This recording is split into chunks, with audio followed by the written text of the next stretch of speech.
யாதும் ஊரே யாவரும் கேளு. தமிழைப் போல இனிதாவது எங்கும் காணும். எல்லாம் சரிதான். தமிழ் மொழி நம்முடைய தாய்மொழி, நமக்கு பெருமை அளிக்கிறது. நாம் அதை மட்டும் படிக்கிறோம் என்று சொல்வது நமக்கு சரி. பிற மொழியை ஏற்றுக்கொள்ள மாட்டோம் என்று சொல்வதும் சரி. இந்தி மொழியை திணிக்கக்கூடாது என்று சொல்வதும் சரி.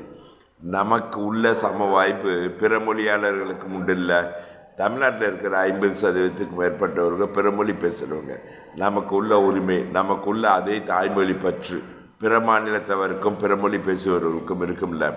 நம்ம தமிழ்நாட்டில் ஒரே பாடத்திட்டம் தமிழ் வழி கல்வின்னு வச்சுக்கிட்டு அதை மலையாளிகள் படிக்கணும், தெலுங்கர்கள் படிக்கணும், கன்னடர்கள் படிக்கணும் அப்படின்னு சொல்கிறது என்ன நியாயம்? சரி, அவங்க தாய்மொழியை எப்படி படிப்பாங்க? 3வது மொழினே ஒன்று வேண்டாம் அப்படின்னா அவங்களுடைய தாய்மொழியை எப்போ தான் படிப்பாங்க? பள்ளி பாடத்தில் கிடையாது. சரி, இவங்களுக்கு நம்ம மாதிரியே பிற மொழியை படிக்க சம வாய்ப்பு கொடுக்க மாட்டோம். நம்ம நிர்பந்திப்போம். நம்மளை நிர்பந்திக்கூடாது, ஆனால் நாம் பிற மொழியாளர்களை நம்ம நிர்பந்தித்து தமிழ் படிக்க வைப்போம். அப்போ தமிழ் தான் முக்கியம் அப்படின்னா தமிழ்நாட்டில் சிறுபான்மையினர், அதாவது மொழிவாரி சிறுபான்மையினர் கல்வி நிறுவனங்கள் பலாயிரம் நடத்துகிறாங்க. அதில் என்ன மொழி சொல்லித்தர்றாங்க? அவங்கவுங்க தாய்மொழி சொல்லித்தர்றாங்களா, இல்லை தமிழ் தான் சொல்லித்தர்றாங்களா? அவர்களும் எல்லாரும் தமிழ்நாட்டில் இருக்கிற 8 கோடி பேரும் தமிழர்கள்னா அப்புறம் சிறுபான்மையினர் பள்ளிகள் இத்தனை ஆயிரக்கணக்கான பள்ளிகள் எதுக்கு இருக்குது? அவங்களுக்கு என்ன நோக்கத்துக்காக சிறுபான்மையினர் அந்தஸ்து கொடுத்தாங்க? அவங்களுடைய தாய்மொழியை சொல்லித்தர்றதுக்கா? அப்போ அவங்க தாய்மொழியை சொல்லித்தர்றாங்களா தெரியலையா? அரசாங்கம் தான் இதுக்கு மானியம் கொடுக்குது, நிதி கொடுக்குது. அரசாங்கம் தான் ஆசிரியர்களுக்கு சம்பளம் கொடுக்குது. இப்போ என்ன நடக்குது அங்கே? சிறுபான்மையினர், அதாவது மொழிவாரி சிறுபான்மையினர் அரசு உதவி பெறும் கல்வி நிறுவனங்கள் நடத்துகிறாங்க. இப்போ ஆரம்ப பள்ளியிலேருந்து பல்கலைக்கழகத்தை வரைக்கும் நடத்துகிறாங்க. இப்போ இவங்களுக்கெல்லாம் இவங்க என்ன மொழி நடத்துகிறாங்க? இப்போ தெலுங்கு சிறுபான்மையினர்னா தெலுங்கு மொழி நடத்துகிறாங்களா, இல்லை தமிழ் மொழி நடத்துகிறாங்களா? கன்னட சிறுபான்மையினர், மொழி சிறுபான்மையினர்னா கன்னட மொழியில் நடத்துகிறாங்களா, தமிழில் பாடம் நடத்துகிறாங்களா? இப்போ நம்ம அவங்கெல்லாம் பிற மொழியாளர்கள்ங்கிறதுனால தான் தமிழ்நாட்டில் சிறுபான்மையினர்னு சொல்கிறோம். அவங்களும் தமிழர்கள்னால் அவங்க எப்படி சிறுபான்மையினராக? ஒன்று இந்த புறம் இருக்கணும், இல்லாட்டி அந்த புறம் இருக்கணும். எல்லாரும் தமிழர்னா மொழிவாரி சிறுபான்மையினர் நிறுவனங்கள் இத்தனை ஆயிரம் எதுக்கு வந்துச்சு?